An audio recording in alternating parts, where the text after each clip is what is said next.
nii, Hello Kitty. Ei kujuta ette, mis ahvenetega täna hakkab juhtuma. Igatahes, mõte on selles, et ma olen trumme mänginud igal pool. Ma olen mänginud laeva trümmis, ma olen mänginud kuskil metsa all, ma olen mänginud soos, rabas. No vee all ei ole, kuigi seda võiks eeldada ahven. Aga täna ma saan minna vaatame üles ka, tuulegeneraatori lae peale.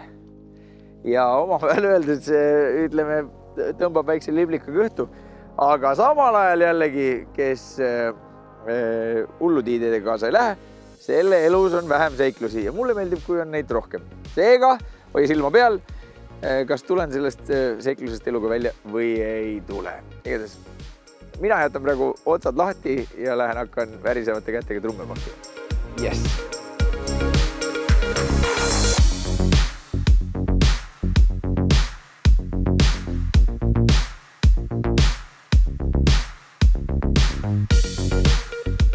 Appi, kui lahe oli tõesti. Ma pean ütlema, ma soovitaks kõigile.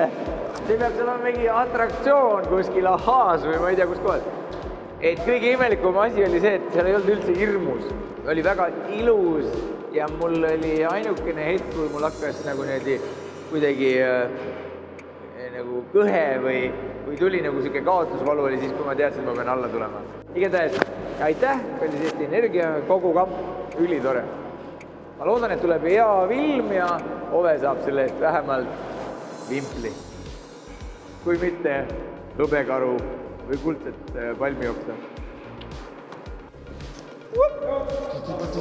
Kuule, väga hästi. Ove Muting, kõrge lennulised ideed. Ilgelt on.